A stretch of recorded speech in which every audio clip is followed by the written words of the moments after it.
Bonjour, alors je vous propose là l'exercice 2 du bac S pour des chéris d'avril 2017, exercice sur les complexes, exercice sur 3 points. Donc comme d'habitude, évidemment, vous devez avoir fait ou essayé de faire cet exercice par vous-même, hein, et vous ne regardez qu'au moment où vous êtes un petit peu bloqué ou que vous avez tout fait pour vérifier que tout est juste. Alors la première question est très facile, donc on va voir ça. La deuxième un petit peu plus délicate, au niveau de la racine carrée, vous allez voir, il y a un petit travail sur C-9. Question 2, bon là c'est du cours directement, une question vraiment trop facile je trouve. Question 3, un petit peu de travail, je vous montrerai comment on peut faire de 3 façons, en utilisant soit un angle, soit des longueurs, soit le produit scalaire aussi, voilà. Donc on est parti. Première question, justifier que l'équation E admet deux solutions complexes non réelles. Alors cette équation, donc c'est une équation du second degré, et on a les coefficients classiques A, B, C, donc A ici vaut 1, B vaut moins 6 et C, alors là, vaut C, d'où l'intérêt finalement d'avoir laissé ce C, comme ça on ne mélange pas avec les formules, on va pouvoir conserver la même lettre. Donc ici, eh bien, delta, c'est B carré moins 4AC, donc B carré moins 6 au carré, moins 4AC, et on trouve 36 moins 4C. Voilà, alors qu'on peut factoriser si on veut par 4, ça fait 4 fois 9 moins C. Et comme vous savez, il va falloir étudier le signe de ce delta. Si ce delta est positif, strictement, vous avez deux solutions ici réelles. C'est ce qu'on ne veut pas ici. Si delta égale à 0, vous avez ce qu'on appelle une solution double réelle. Et si delta négatif, c'est ce qu'on rajoute en terminale, vous avez deux solutions complexes, évidemment non réelles et conjuguées. Donc là, on va essayer de voir le signe de ce delta. Alors ici, on a dans le texte, c'est très important, C est un réel strictement supérieur à 9. Donc, ça veut dire que C, on peut l'écrire, est strictement plus grand que 9. Alors, si on écrit ça autrement, ça veut dire que soit C-9 est positif, ça veut aussi dire que 9 moins C est donc strictement négatif. Et ça, c'est intéressant, parce que delta, c'est 4 fois 9 moins C. Donc, eh bien forcément, delta est strictement négatif, et par conséquent, d'après le cours, E a deux solutions complexes non réelles. Et qui sont, on le sait, conjuguées. Ça veut dire que l'une est le conjugué de l'autre. Voilà donc cette question 1A. On a bien répondu, on a bien justifié qu'il y avait deux solutions complexes non réelles. Voilà. Question B maintenant, justifier que les solutions s'écrivent comme ça. Donc c'est tout simplement l'écriture des solutions avec les formules que je vais rappeler. Voilà, E a donc les deux solutions Z1 et Z2 qui correspondent aux formules habituelles, moins B moins I racine de valeur absolue de delta sur 2A, et Z2 qui sera moins B plus I racine de valeur absolue de delta sur 2A. On changera les noms ici Z1 en ZB quand on aura fini et Z2 en ZA quand on aura fini. Alors vous avez ici une petite valeur absolue. On va tout de suite regarder ce que c'est, parce que dans la réponse, il n'y a plus de valeur absolue. Alors valeur absolue de delta, c'est valeur absolue de 4 fois 9 moins C. Alors les valeurs absolues, c'est comme les modules, on peut passer au produit, donc c'est valeur absolue de 4 fois valeur absolue de 9 moins C. 4, c'est un nombre positif, donc on peut enlever valeur absolue, il reste valeur absolue de 9 moins C. Et comme 9 moins C, 9 moins C, il est négatif, eh bien, alors, sa valeur absolue, c'est tout simplement son opposé, c'est moins 9 moins C, et ça, moins 9 moins C, c'est tout simplement 9 moins 9 plus C qu'on écrit C moins 9. Donc ici, votre valeur absolue de delta, c'est 4 fois C moins 9. D'où eh bien les formules Z1 qu'on va appeler ZB, ici, eh bien, ça sera moins B, donc moins 6, donc 6, moins I racine carrée, donc de 4 fois C moins 9, divisé par 2A, donc 2. Alors on va en haut, ici, sortir le 4 de la racine, ça fait 2I racine de C moins 9 sur 2. Et en simplifiant par 2, on obtient donc 3 moins I racine de C moins 9. Voilà pourquoi j'ai choisi d'appeler celui-ci ZB, puisque c'est le ZB qu'on propose. Et on fait pareil pour Z2. Voilà. Z2, ça sera donc 6 plus I racine de 4 fois C moins 9, donc avec la racine carrée sur 2, Donc, on le sait de toute façon, c'est le conjugué de Z1, donc conjugué de ZB. C'est donc 3 plus I, racine de C moins 9. Voilà, donc on a bien E qui a deux solutions complexes non réelles qui sont bien les ZA et ZB annoncées.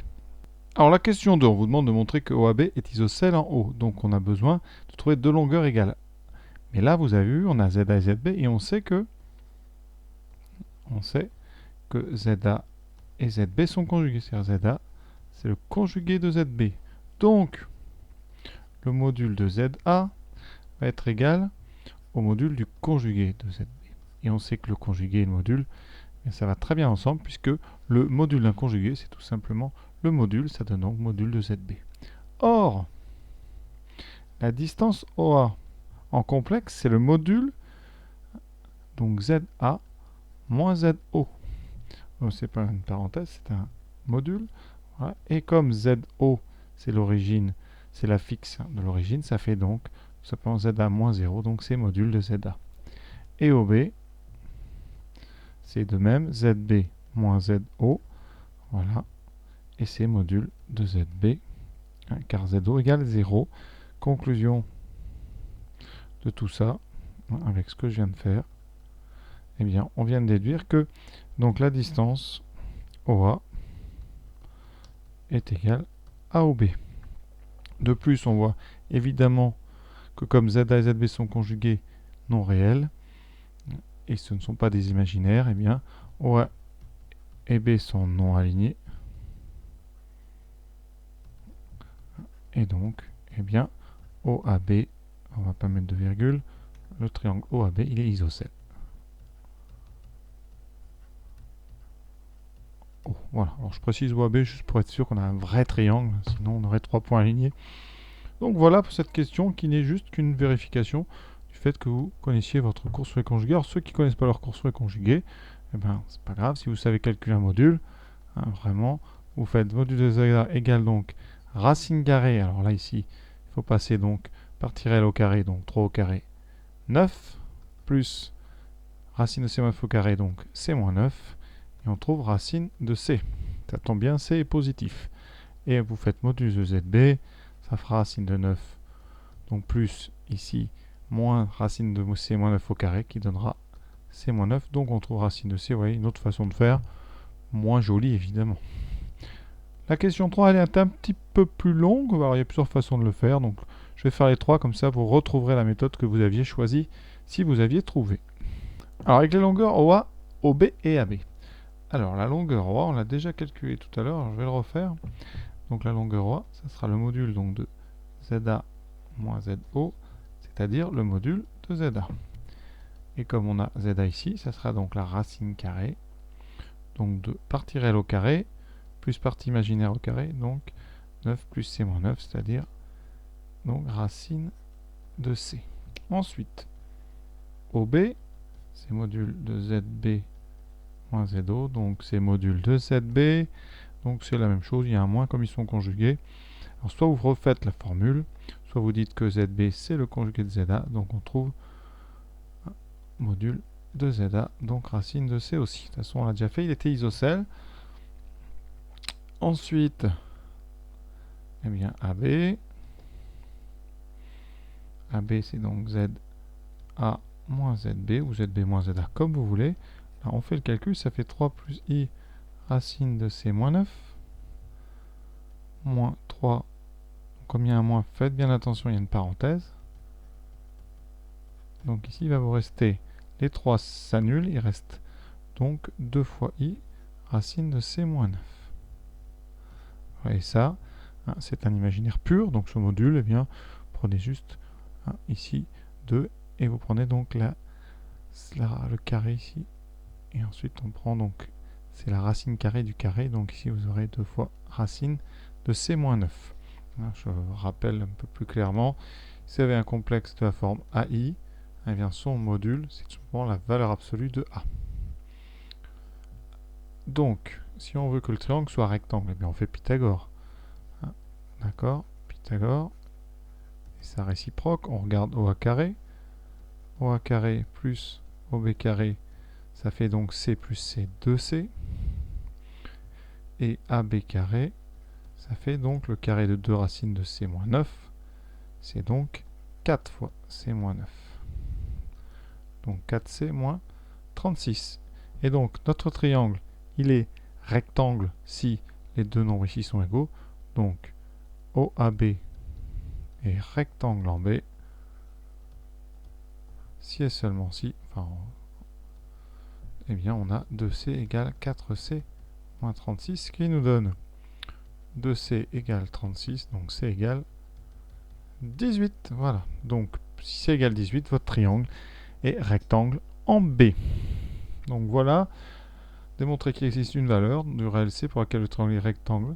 Voilà, donc cette valeur effectivement elle existe, et c'est 18.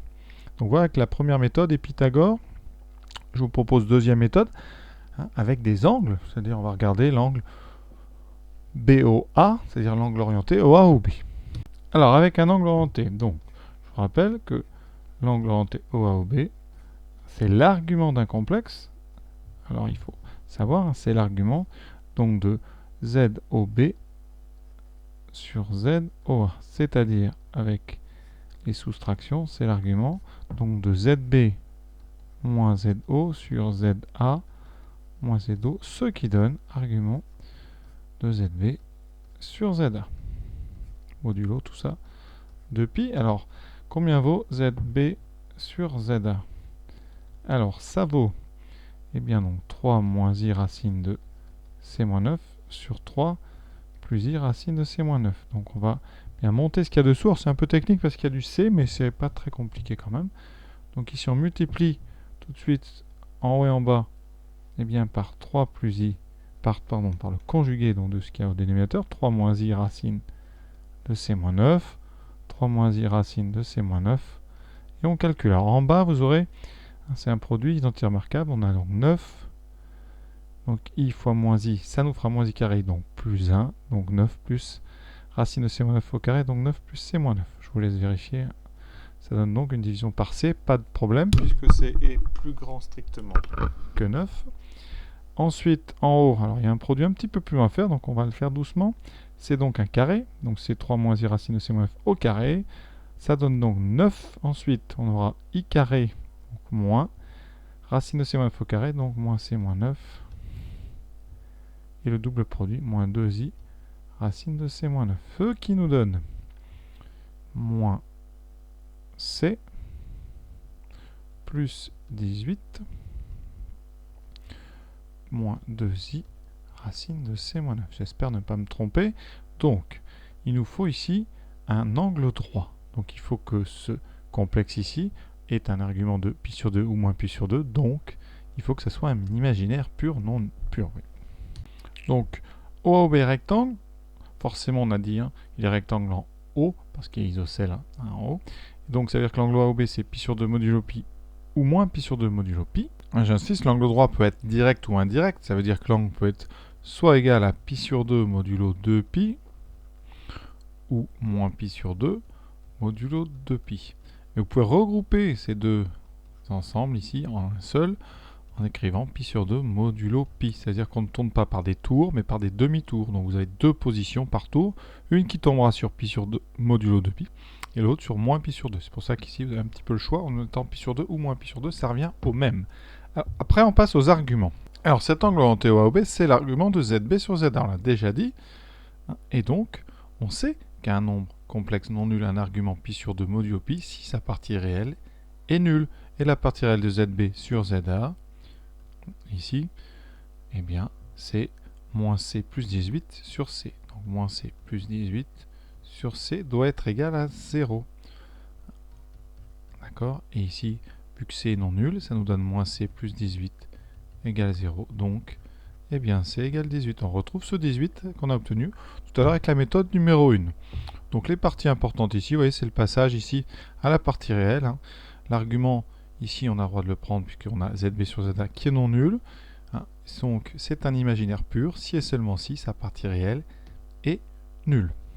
Alors, la méthode 3, c'est le produit scalaire. Ça va très vite. Ça, c'est pour ceux qui maîtrisent peu les complexes ou qui préfèrent revenir toujours à de la géométrie cartésienne traditionnelle. Donc, il faut le vecteur OA.